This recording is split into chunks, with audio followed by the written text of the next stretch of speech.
In the vast expanse of China's 5,000-year history, there is an era often regarded as the darkest and most chaotic, the period known as the 5 Barbarians Causing Havoc in China, 五胡乱华. This era in Chinese history can be likened to the collapse of the Roman Empire and the subsequent feudal fragmentation of medieval Europe. During this time, China was fragmented into over a dozen different states, and for the next several centuries, the country was plagued by continuous warfare and turmoil, leading to a sharp decline in population. The Chinese people lived in what could only be described as a hell on earth, with instances of cannibalism occurring during this grim period. Despite China's current population of 1.4 billion, during this darkest feudal era, the Han Chinese population dwindled to around 4 million. This was the closest China came to complete annihilation and extinction. It is a period so distressing that even today, many Chinese people prefer not to discuss it. In fact, most Chinese are unaware of this dark chapter in their history, as it is rarely covered in their history textbooks. The Chinese often say, a long period of division must be followed by unity, and a long period of unity must be followed by division, 分久必合，合久必分. This reflects the recurring cycles of fragmentation and unification in Chinese history, but unification has always been the dominant pursuit. Historical lessons reveal that each period of fragmentation brought with it darkness and turmoil. In their efforts to maintain unity, rulers have sometimes committed grave mistakes, plunging the country into irreparable disasters. Let's traverse the corridors of history together and explore the darkest and most chaotic era of fragmentation in Chinese history. In 266 AD, Sima Yan, after the death of his father Sima Zhao, inherited his title and power. Shortly thereafter, he deposed the then emperor of Cao Wei, declared himself emperor, and ended the Three Kingdoms period by establishing the Western Jin dynasty. In the eyes of the Chinese people, the Sima family's throne was obtained through a coup, an immoral seizure of power akin to stealing. To ensure the longevity of his family's rule, Sima Yan appointed many of his relatives as princes, granting them vast territories and their own armies across the country. While these princes were officially subjects of the state, they wielded almost king-like authority, which sowed the seeds for future chaos. During Sima Yan's lifetime, the country enjoyed a period of peace. However, after his death, the throne was inherited by his foolish son, which triggered a series of chaotic events.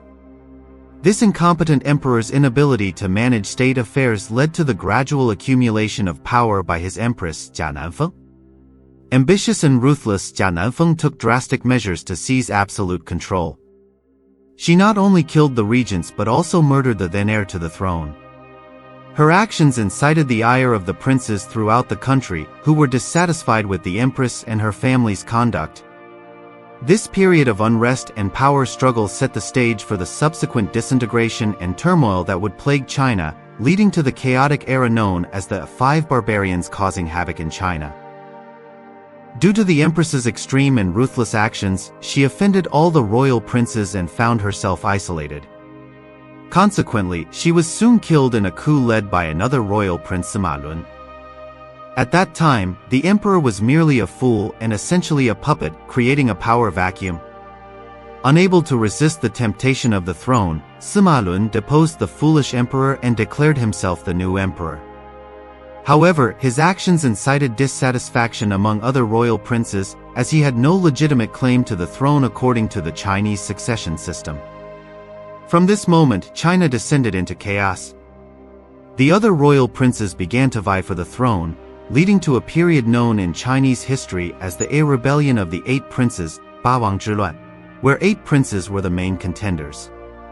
This power struggle lasted for over a decade, during which the Western Jin dynasty lost 1/3 of its population, plunging the country into a state of disorder and fragmentation.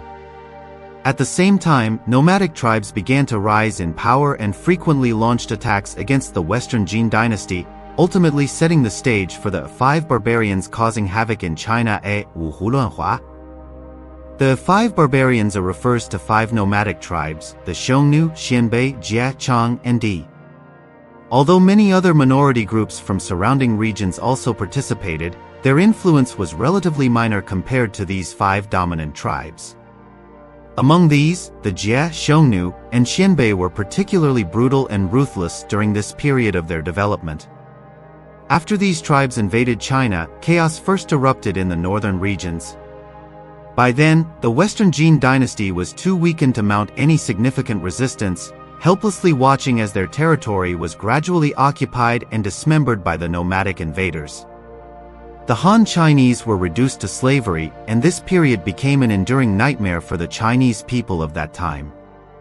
During this period, China was devoid of any vitality, filled only with war, bloodshed, and corpses. The frequent changes in regimes brought immense suffering to the common people. These nomadic tribes successively established 16 states, with an average lifespan of only about a decade each.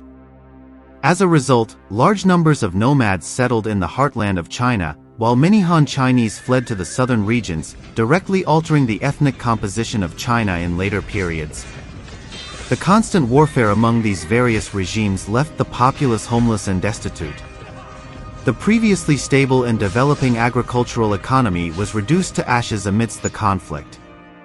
In northern China, the Han population was nearly annihilated, and the remaining Han people were enslaved by the new rulers, who referred to them as Jianmen, or base people, essentially treating them as slaves. This situation bore some resemblance to the caste system in India. Under the years of war, the survivors may be more miserable. They have to worry about their livelihoods and run around for the survival of their children. They are always in a state of panic because they may be killed at any time. In the era of cold weapons, every time the nomads captured a city, they would kill most of the civilians on the losing side, and then leave young Han girls to rape. At a critical moment, if there is no food in the army, then these Han women will have the same fate as those cattle and sheep. They will be killed and eaten directly, and those who cannot be eaten will be thrown into the river and drowned.